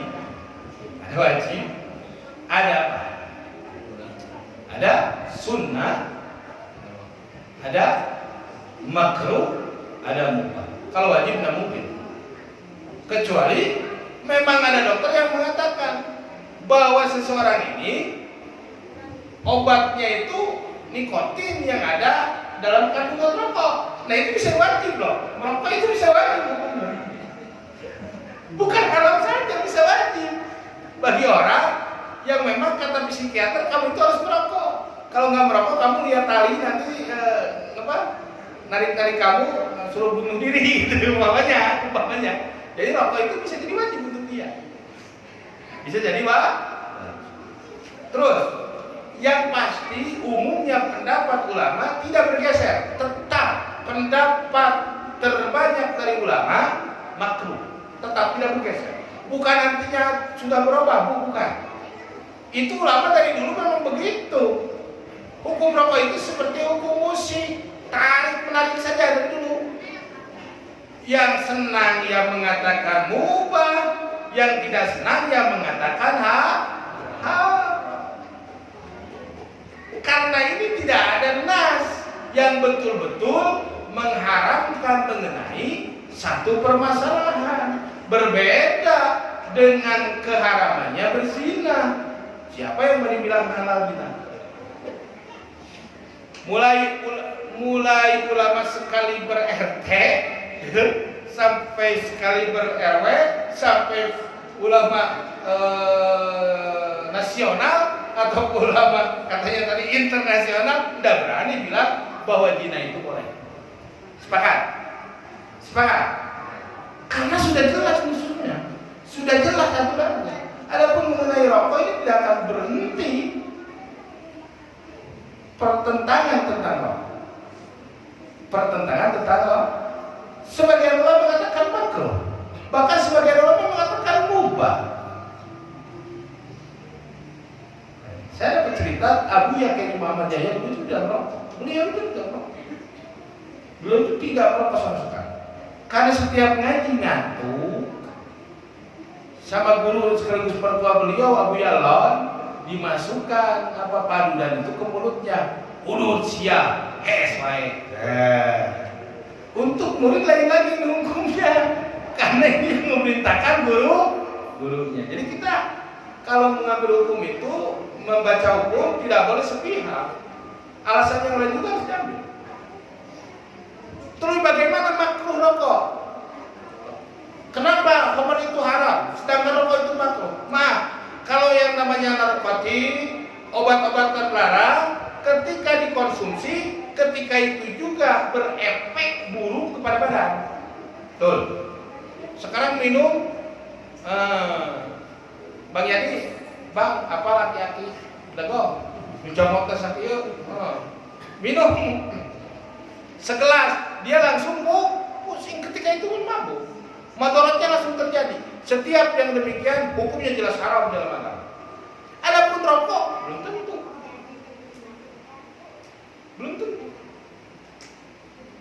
belum tentu orang yang merokok itu belum tentu dia badannya langsung rusak. Ada waktu tertentu dan itu tidak semua terjadi.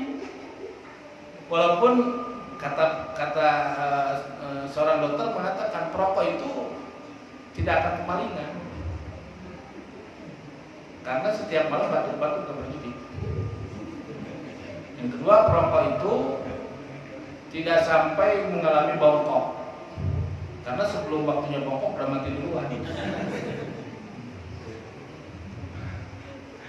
Itu bercanda. Tapi buktinya Masya Allah, Abu Yahya usianya panjang dan beliau ketika diperiksa paru-paru beliau itu tidak ada masalah. Kiai-kiai di Jawa itu perokok berat, sehat-sehat.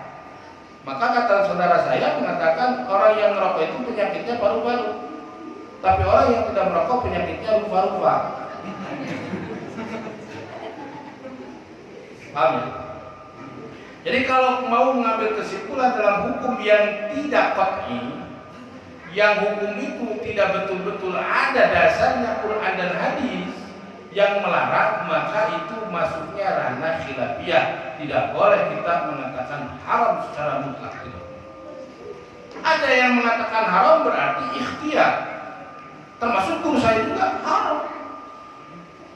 Saya sejak masuk ke Malang sampai sekarang sudah pulang ke rumah, saya tidak pernah merokok di pondok. Karena ada tulisan dari Rasul mamnu'u at-tadkhir. Daerah sini diharamkan keras untuk merokok. Dari pertama masuk pondok 9 tahun di sana, sekarang bolak-balik, dulu 1 bulan sekali itu. Sampai sekarang saya tidak pernah merokok di pondok. Karena guru saya mengharamkan rokok. Begitu. Jadi alumni Darul Hadis itu dalam segala aspek rata-rata ikut ke guru, metode segala macam. Cuman yang nggak bisa ngikut dalam rokok saja, karena udah pada pulang alumni itu rokoknya berat-berat. Kenapa? Dilarang asalnya.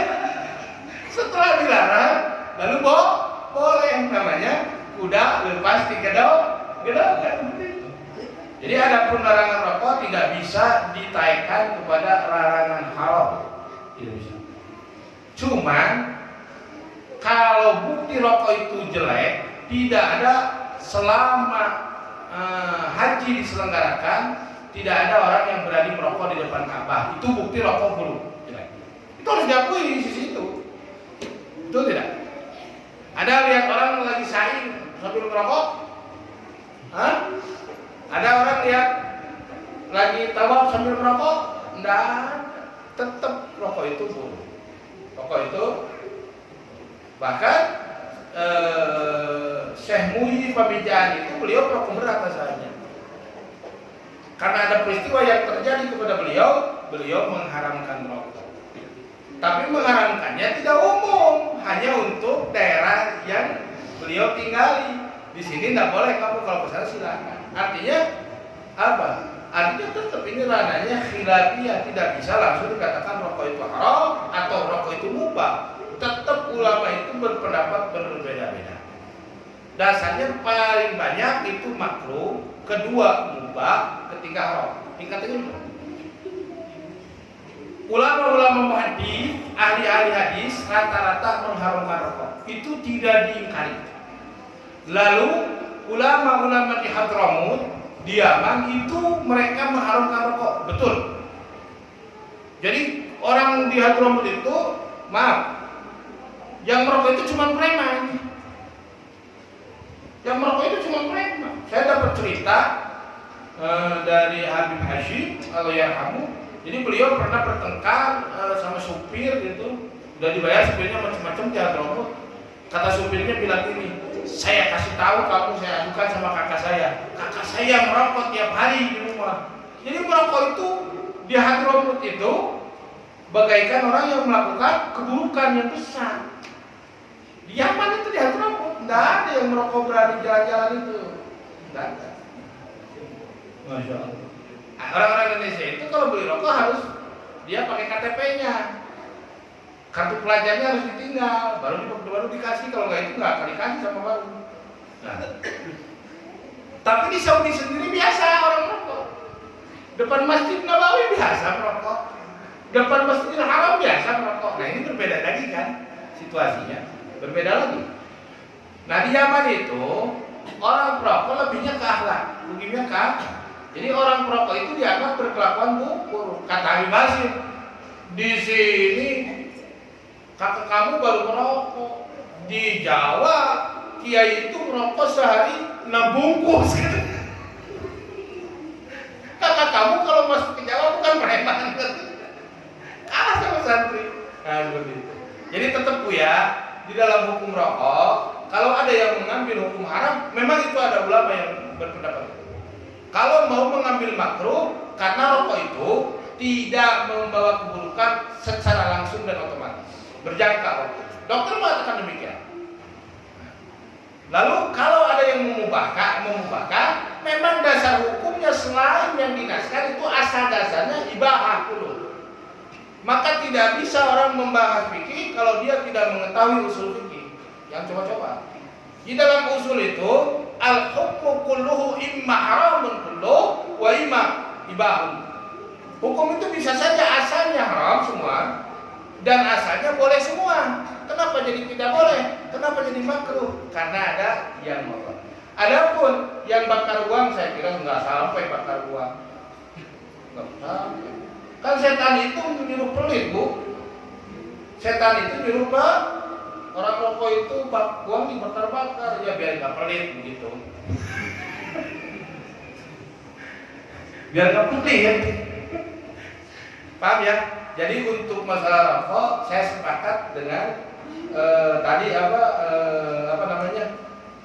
alasan-alasan itu saya sepakat. Memang sebagian ulama berpendapat itu, dan itu berlaku, termasuk di Hadramut, termasuk di pesantren Darul Hadis tercinta saya pun begitu. Coba aja anak perokok sekali aja ketahuan, jangankan di dalam, di luar ketahuan sama malu, dipanggil langsung digunduli. Kalau ketahuan, kan gitu. Jadi tiap-tiap orang lain lagi. Itulah hukum, kalau itu hukum masih sekitar khilafi. Jadi yang mengharamkan memang betul ada dasarnya, yang memakruhkan pun itu dalilnya jelas, yang mengubahkan pun itu dalilnya jelas. Imam Abdullah Haddad mengatakan, at-tambuk la fi khair, la li bani Adam bala li khair. Beliau membahas dalam kitabnya, tembakau itu tidak ada kebaikan sama sekali. Tidak hanya untuk manusia, burung aja nggak mau makan tembakau, gitu.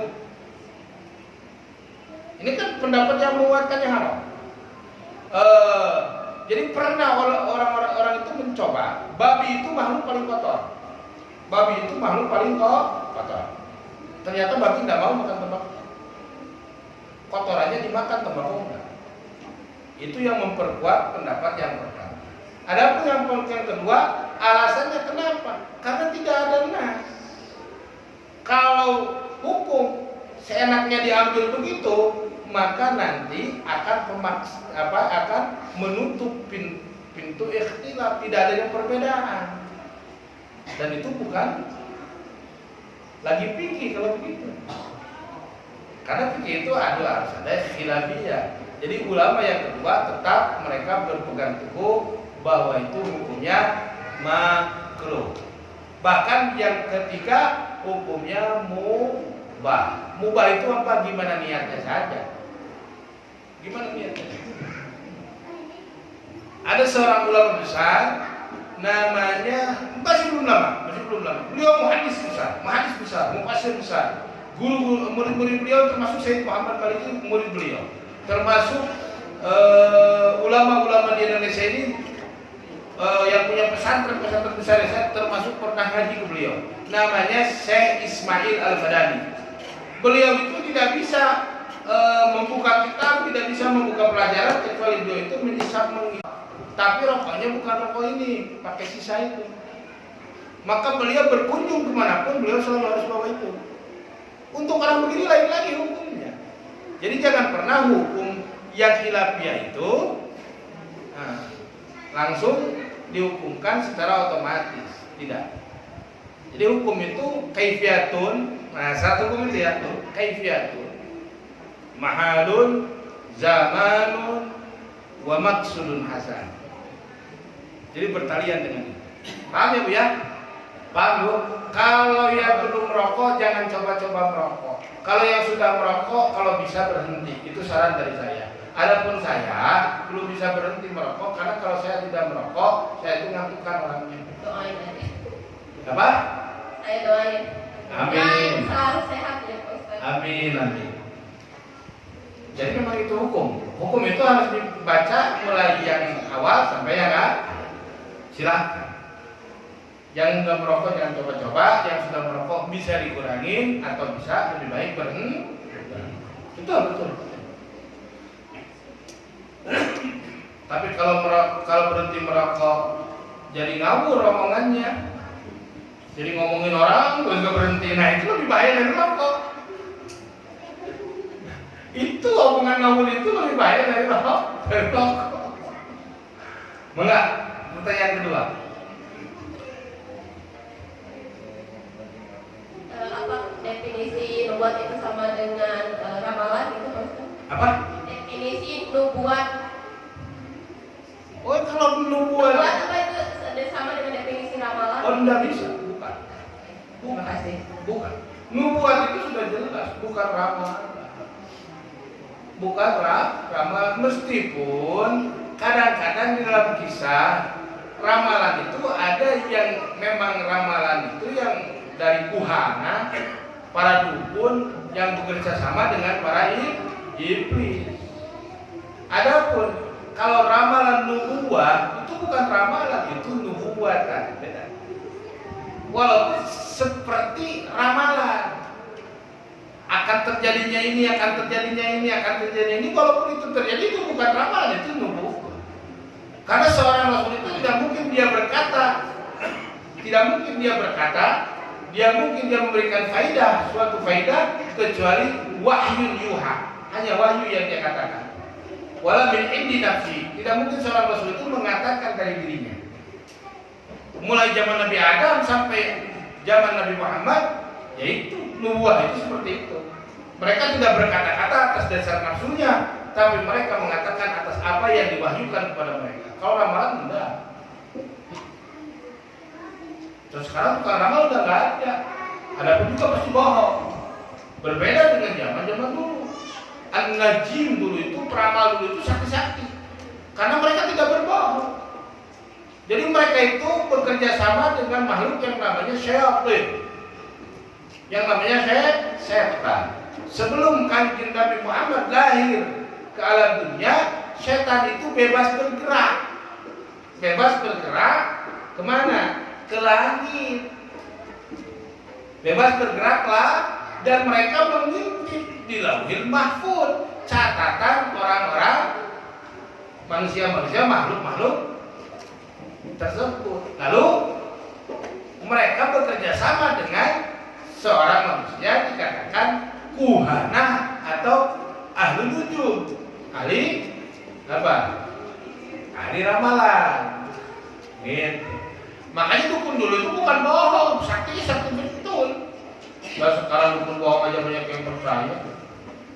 Kalau dukun zaman Nabi Sulaiman, ada zaman sekarang udah pengajian kosong semuanya. Ngumpulnya di dukun tersebut. Saktinya betul-betul loh. Karena dia tidak mengatakan kecuali apa yang dikatakan oleh setan. Setan tidak berkata karena dia itu sudah mengintip di Lauhul Mahfuz. Dia bisa tahu matinya seseorang catatan Lauhul Mahfuz. Jam segini. Itu bukan ramalan, hebatnya. Apa? Al-Kuhana zaman-zaman dulu. Tapi setelah Rasulullah meninggal, Rasulullah lahir, maka mereka dihalangi oleh malaikat, tidak boleh masuk lagi ke kawasan apa? Lauhul Mahfuz. Otomatis tidaklah mereka itu menyampaikan kepada dukun kecuali terkan mereka. Jadi kedustaan di atas kedustaan. Yang percaya dukun berarti orang yang percaya dusta. Udah, yang namanya jin, syaitan itu makhluk yang tidak bisa dipercaya. Jangankan sama kita, jin itu sama Nabi Sulaiman aja yang takut dia bohong. Bohong sama Nabi Sulaiman. Nabi Sulaiman jangan mau sama Ratu Bilqis. Ratu Bilqis itu kakinya kayak keledai. Akhirnya Nabi Sulaiman bikin cara bagaimana untuk membuktikan bahwa Bilqis itu kakinya bukan seperti keledai. Akhirnya beliau membuat istana yang seperti air. Saking kagetnya Ratu Bilqis mengangkat roknya. Nabi Sulaiman melihat kaki Ratu Bilqis itu biasa-biasa saja. Cuma memang ada yang lain. Beliau berbulu. Karena Bilqis ini bukan sepenuhnya keturunan manusia. Ada campuran gitu, Indo antara manusia dengan jin. Jadi dulu itu makanya jangan heran. Ada sebagian ulama yang membolehkan menikah dengan jin. Ulama sekarang tidak membolehkan karena bingung nanti anaknya mau ada di alam mana. Mau di alam jin apa mau di alam manusia? Begitu. Kalau zaman sahabat membolehkan, ulama mutaqaddimin membolehkan. Mazhab para sahabat termasuk Ali Ibnu Abbas. Abdullah bin Abbas itu memperbolehkan pernikahan antara manusia dengan jin. Memperbolehkan. Berarti orang dulu itu masih bisa hubungan sama jin. Kalau kita bukan kan? Kalau kita zaman kita bukan seperti itu. Betul tidak? Sama jin aja kita nggak bisa ketemu kok. Sama jinnya udah kita nggak bisa ketemu. Tetap aja secantik-cantiknya jin itu masih cantik manusia. Karena jin itu berbohong. Dia itu kan bentuk aslinya kan nggak ada yang tahu. Tata syakal bentuknya itu berubah-ubah. Jadi 1 menit dia bisa jadi Maria Melina umpamanya. Menit yang lain dia bisa jadi Makwo. Begitu repot. Istri saya aslinya yang mana? Kan bingung. Cuman ulama mengatakan yang ahlinya rata-rata ketika dia tasyakul tidak sempurna. Kalau cantik dideketin matanya nggak ada satu, atau baunya. Ada orang-orang tertentu yang bisa berhubungan dengan jin, tapi saya nggak mau. Sama manusia saya juga bingung, apalagi sama jin. Tapi kalau masalah jin sama saya pasti kalah sama saya. Karena guru saya panggil saya setan. Setan itu di atas jin. Nggak takut saya sama jin. Paham Bu? Paham ya? Alhamdulillah.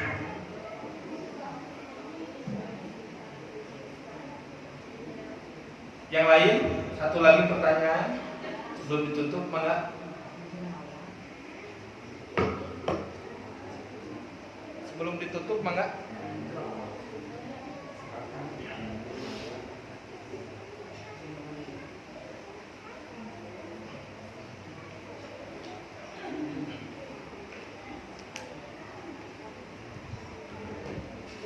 Gak ada yang nanya, Ibu? Bapak-bapak ada yang nanya mungkin? Ini, mas. Ini mau siapa nih? Aku nanya. Stop. Ibu-ibu sudah ya, 2 yang bertanya. Kalau ada yang bertanya telah. Kang. Mas Medi.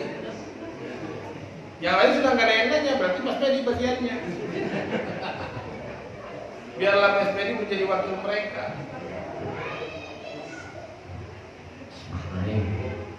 Assalamualaikum warahmatullahi wabarakatuh. Waalaikumsalam. Diterangkan bahwa nanti di akhir zaman Al-Quran itu akan diangkat. Maksudnya diangkat itu nggak ada, itu nggak ada Al-Qurannya atau huruf hijainya yang nggak ada. Terus ilmu yang pertama kali diangkat adalah ilmu waris. Nah, punten, memang selama ini pengajian banyak di sini belum pernah ada yang membahas tentang waris itu. Lalu sebenarnya itu waris itu yang bagi siapa dan hitung-hitungannya kan di dalam apa ada, kan nggak setiap orang tahu. Dimohon penjelasannya. Nah ini bagus sekali bertanya, bertubi-tubi pertanyaannya. Yang pertama akan diangkat Quran. Ini ulama beberapa pendapat. Saya tidak mengambil tafsiran saya mengambil tafsiran para ulama. Sebagian ulama yang ada yang mentafsirkan ketika itu Qurannya ada, tapi orang yang bisa membaca Qurannya tidak ada. Ulama yang mengatakan membaca Quran masih ada, tapi orang yang memahami Quran tidak ada. Sebagian lagi mengatakan yang membaca dan paham tentang Quran masih ada, tapi yang mengamalkan Qurannya yang tidak ada. Sebagian lagi mengambil nas bahwa memang waktu itu Quran betul-betul tidak ada. Betul-betul tidak ada. Dan pendapat yang paling banyak didukung oleh para ulama yang mengatakan Qurannya itu tetap ada, tapi orang yang mengerti mengamalkan Quran dan membaca Quran itu tidak ada. Seperti halnya sekarang Qurannya kan ada, cuma jadi hiasan di lemari. Apalagi Quran mas kawin itu, masya Allah. Quran mas kawin itu, kenapa sih di mas kawin itu Quran? Makanya sebagian ulama tidak memperbolehkan memakai mas kawin dengan Quran. Nantinya itu malah menghinakan Quran. Setelah dipakai mas kawin itu Quran nggak dibaca sama suami, nggak dibaca sama istri, disimpan di lemari sampai bulukan. Ya kan? Itu jawaban yang pertama. Yang kedua tadi pertanyaannya, ilmu yang pertama yang diangkat ilmu warasah. Bagaimana mengangkatnya? Karena ini balik lagi, karena hukum Islam itu tidak ditegakkan secara kafah. Dalam ilmu waris pun tetap KUHP lebih didahulukan daripada hukum Islam. Dan banyak keengganan dari perempuan. Perempuan itu nggak mau kalau pakai apa? Pakai hukum waris. Hukum waris namanya itu di dalam istilah hukum waris itu namanya hukum wirasah itu namanya faraid. Nama hukumnya itu faraid. Jadi faraid itu bagian-bagian orang yang harus menerima faraid.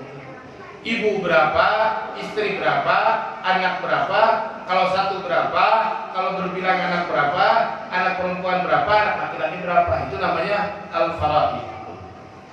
Jadi ilmu waris itu namanya ilmu faraid.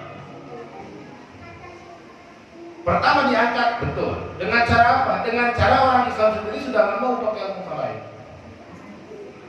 Jangankan di kalangan umum, di kalangan orang yang paham pun tidak. Padahal ilmu faraid masih bisa dilaksanakan. Contoh begini, sebelum dihukum bagi rata, itu laksanakan dulu faraid. Saya syukur begini. Ketika ayah saya meninggal dulu, kami sepakat sekeluarga itu memakai hukum faraid. Laki-laki tetap dapat 2, perempuan dapat 1. Tapi setelah itu, faraid sudah dilaksanakan, yang jadi saksi waktu itu dan beliau menjadi pembaginya Mang Midun. Karena kalau saya yang menghukumin, jelas kan saya masih bagian daripada ahli waris. Gak mungkin. Jadi harus bagi orang kan, dan beliau yang membagikan ketika itu. Kami sepakat, kami menerima dengan keputusan beliau, dan setelah itu saya bilang, kalau yang sudah dilaksanakan, sekarang sudah milik kita masing-masing. Yang laki-laki, saya ini perempuan, kasihan, kasihkan lagi. Jadi semuanya sama. Semua sama, bisa kasih gitu. Karena ini sudah jadi milik kita, kita bagikan saja, kita kasihkan saja sama anak yang perempuan. Yang laki-laki yang dapat lebih setelah faraid berarti dia lebih bagus. Faraidnya dilaksanakan, dia juga sedekah sama saudara. Sedekah yang paling baik itu sedekah sama kerabat, apalagi kerabatnya miskin, kerabatnya cacat, itu lebih baik lagi. Apa?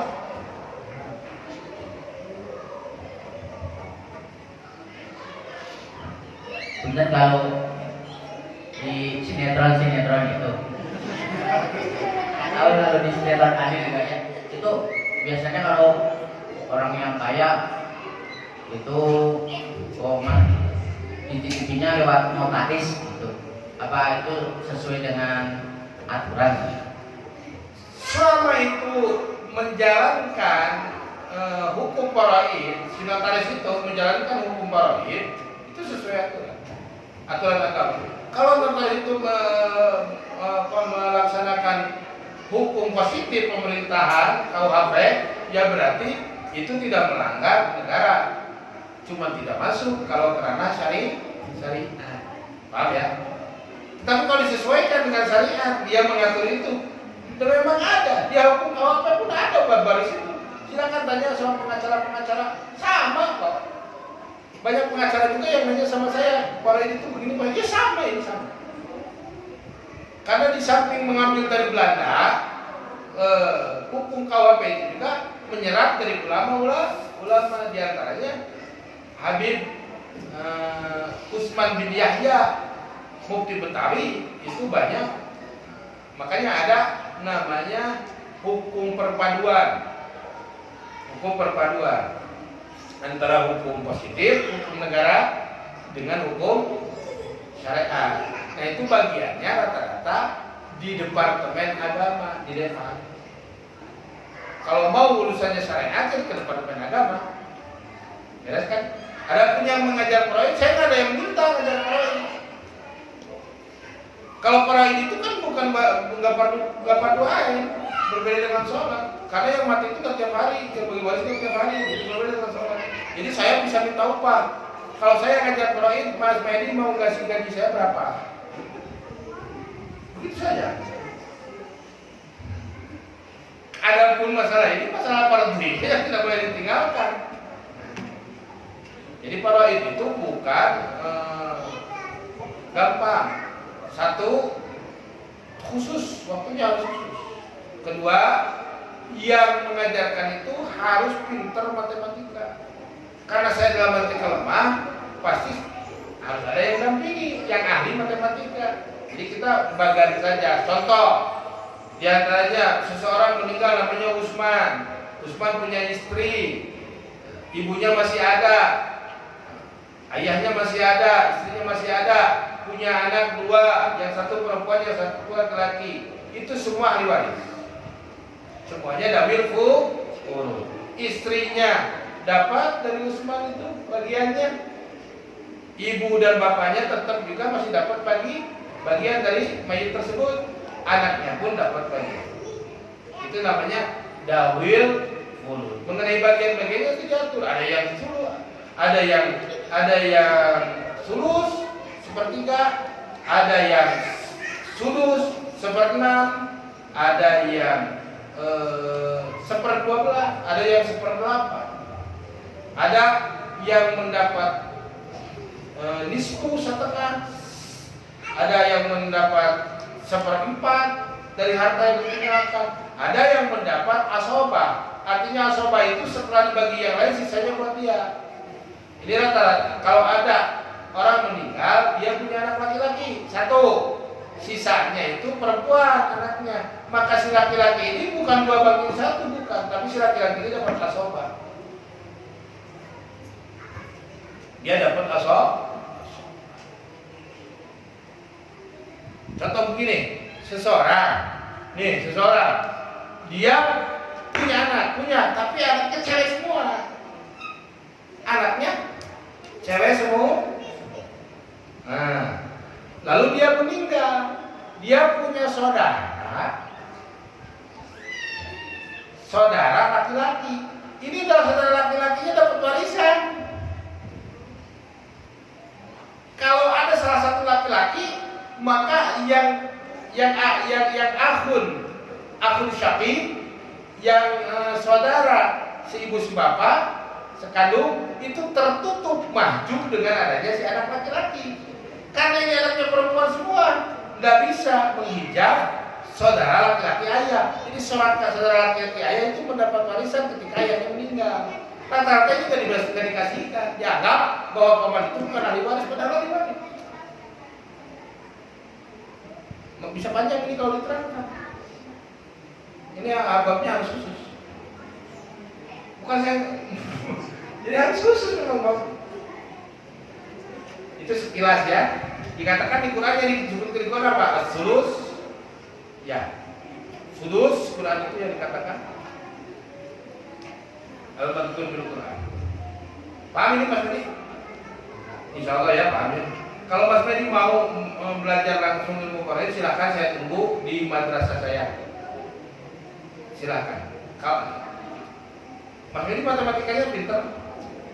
Kalau matematikanya bisa, berarti cepat bisanya. Karena itu bagiannya pembagian. Jadi sebelum dibagikan tuh harus disamakan dulu.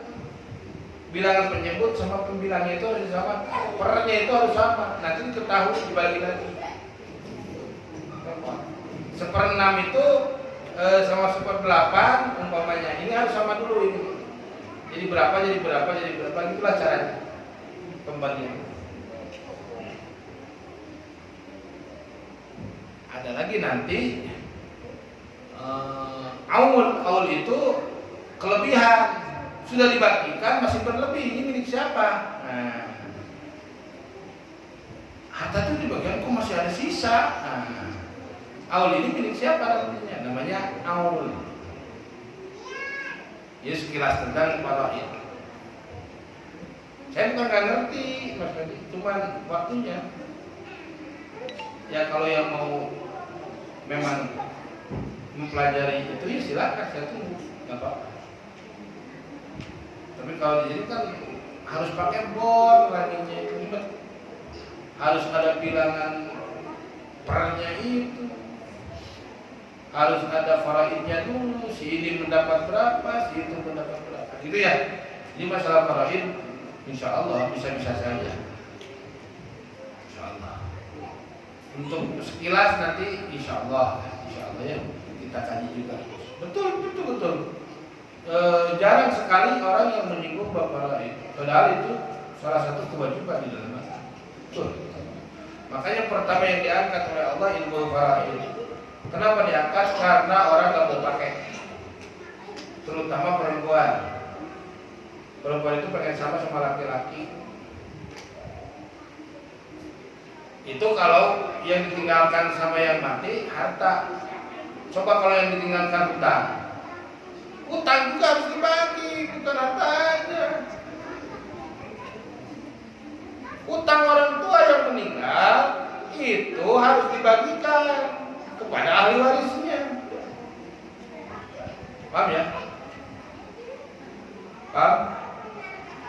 Cukup semuanya nih? Bismillahirrahmanirrahim. Allahumma salli ala Muhammad wa ala alihi wa sahbihi Islam bila mihnun min sayyidina Allahumma ij'al jam'ana ala jam'ah marhuma wa tafarraqana min ba'dihi tafarraqan